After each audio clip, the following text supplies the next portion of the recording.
Be ready. 5 seconds.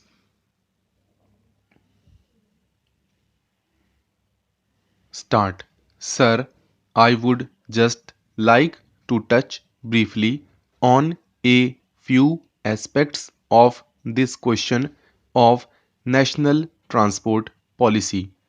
This report is a very valuable report, but like many of its predecessors and successors, I think it is being consigned to the pigeonholes or cold storage, whatever you like to call it, and most of the recommendations that you find in this report have not been implemented by the government, whether it is the central government or the state government, or the two of them having joint responsibility in some of these matters.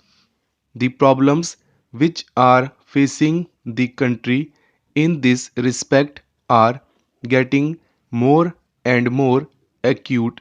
Sir, you will forgive me if I speak with particular reference to some of the problems as they affect my state and my part of the country, but because of any local or partisan outlook, but because I just got very limited time at my disposal.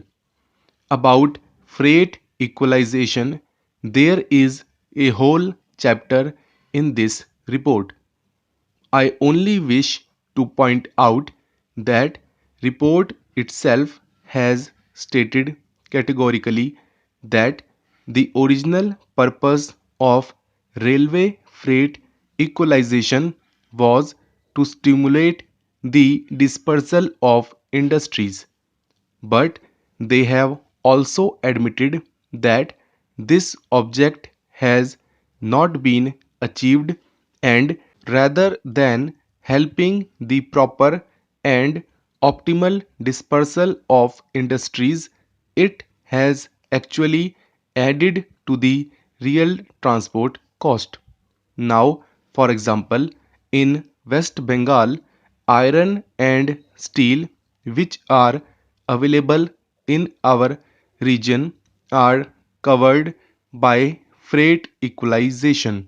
So, that is an advantage enjoyed by the engineering industries located in other states at great distances like Maharashtra and so on. But in the reverse process, you find that Bengal does not grow any raw cotton. We have got textile industries, and all the raw material, that is cotton, has to be brought from cotton growing areas, but it is not covered by freight equalization. So, our textile industry offers this disadvantage in competition with other older textile centers.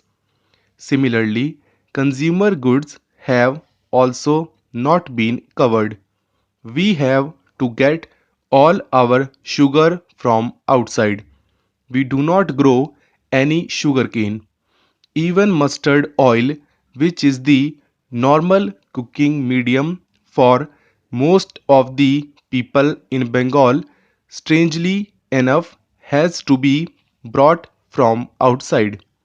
Mustard oil seeds have to be brought from outside, which are grown much more in Uttar Pradesh, Madhya Pradesh, Rajasthan, Haryana, Punjab, and other parts of the country. Coal, I believe, is not actually covered by this freight equalization, but there exists a system of telescopic rates at a result of which the consumers of coal who are situated at a great distance from the coal fields are actually enjoying the advantage of the telescopic rates.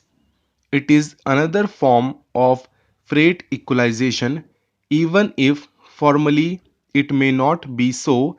I think that it is high time the government should make up its mind as to what to do with this freight equalization, which has been in force for some considerable time. So, I strongly plead that this recommendation of the committee should be taken seriously.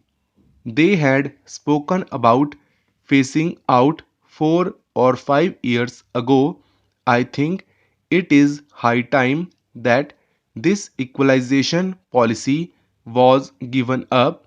It is working to the advantage of some states, but it is working against the interests of other states. Therefore, it becomes an issue not of harmonious reconciliation of interests, but it becomes an issue of controversy and dispute and adds to interstate tension and disputes.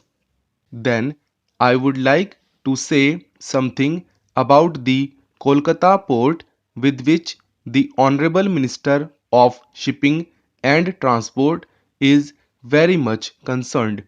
This report has spoken about the phase that most of our inland waterways are facing very serious hazards, that is to say, hazards of shallow water, erosion of the banks of the rivers, and so on. But of all the inland waterways, the one which is never described as an inland waterway because it happens to be one of the major rivers of this country is the Ganga. When it reaches the Gangetic Delta, when it becomes known more familiarly as the river Hooghly. Everybody knows that for years we are grappling with this problem, viz., that unless something is done to improve the navigability of that river, the Calcutta port is dwindling in shrinking and it can no longer receive large vessels as it used to at one time. And this is all due to the situation of the river, for which government has spent a considerable amount of money constructing the Farakka barrage in the hope that we would get an extra flow of water from the Ganga diverted through the Farakka barrage, which would flush out the accumulated silt from the Hooghly River and thus permit navigability to be increased. But I regret to say that this is not happening at all. I think the state government has drawn the attention of the center only a couple of weeks ago that despite the agreement we are not getting the required water.